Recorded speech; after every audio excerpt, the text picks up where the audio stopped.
안녕하세요. 반갑습니다. 이국영 강사입니다.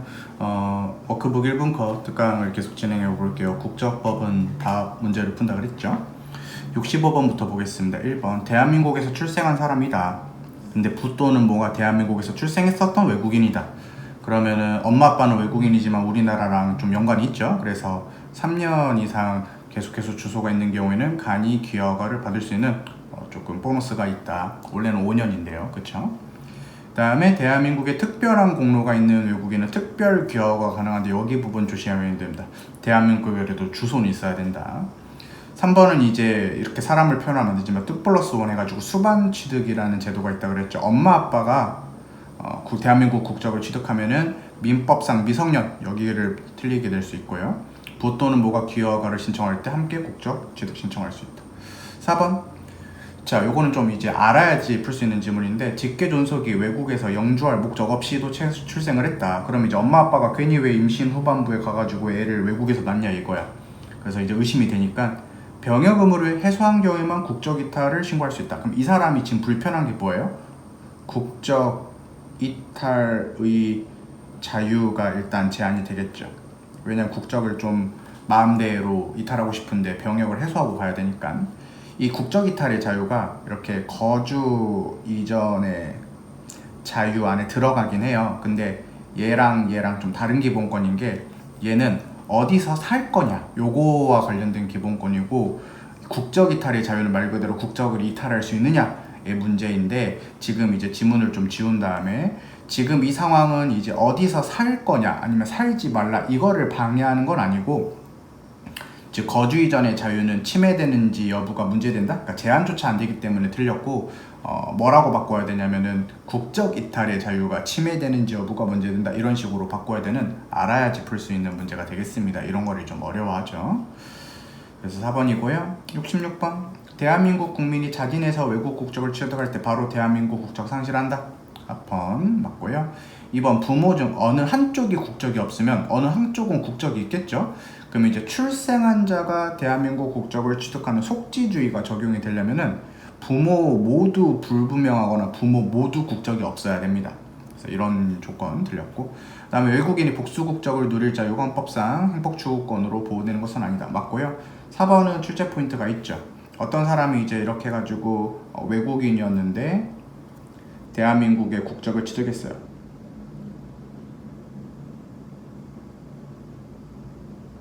그럼 이제 1년까지는 기간을 주죠. 근데 만약에 외국 국적을 포기를 안 해놨다면은 대한민국 국적은 상실을 하죠. 그래도 또 1년을 기다려주죠. 그래서 여러분들 대한민국의 국적을 취득한 외국인으로서 이 사람이죠.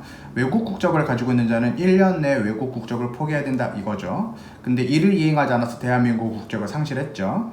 그러면 또 1년 이내에 외국 국적을 포기하면 마지막으로 받아주죠. 출제 포인트 씁니다.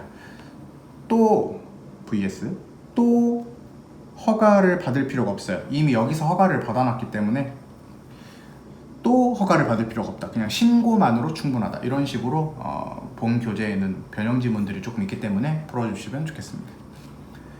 다음에 67번 외국인이 대한민국 국민인 배우자랑 적법하게 혼인했어도 그래도 대한민국에는 1년 이상 계속해서 주소가 있어야 된다. 그래서 두 가지가 있죠. 처음부터 우리나라에서 살았으면 2년이면 되고 그 다음에 아무리 오래 기간이 지났다 3년이 지났어도 대한민국에서는 1년 이상 주소는 있어야 된다. 그래야지 간이기화가 된다.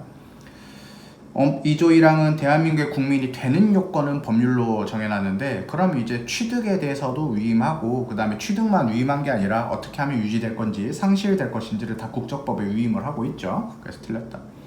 헌법의 위임에 따라 국민이 되는 요건을 법률로 정할 때는 여러 가지를 지켜야 되는 입법상의 제한을 받는다. 이렇게 틀리면 됩니다. 그 다음에 저번에 풀었던 문제인데 만약에 대한민국 국적이 상실한 자는 대한민국 국민만이 누릴 수 있는 권리를 가질 수는 없는데 3년 이내에 양도해야 된다. 저번에는 2년이라고 해가지고 틀린 지문이 있었죠. 좋습니다. 68번 국적법은 부모 양계혈통주의 속인주의라고도 부릅니다. 이를 원칙으로 하고 속지주의를 예외적으로도 채택하고 있다. 맞습니다.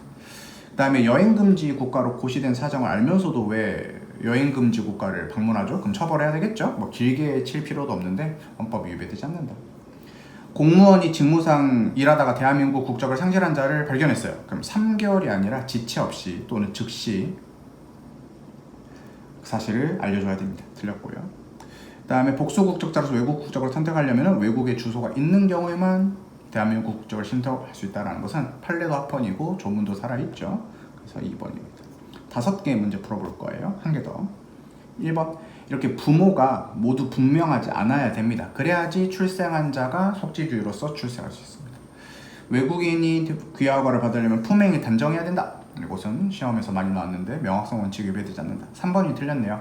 국적은 대한민국이 생성하면서 더불어서 발생하죠. 근데 대한민국이 소멸됐어요. 그럴 일은 없겠지만 대한민국이 없어졌어요. 그럼 대한민국 국적도 소멸이 되는 거죠. 왜냐면 국가의 3대 구성 요소가 영토, 주권, 국민인데 국가가 없으면 국민도 없는 거고 국가가 없으면 국적도 없는 거죠. 틀렸고요.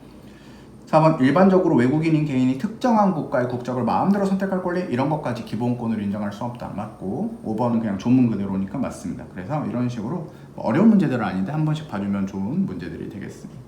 국적 파트는 다음 시간이 끝날 것 같아요. 여기서 여러분들 이번 회차는 종료하겠습니다. 고생 많으셨습니다. 고맙습니다.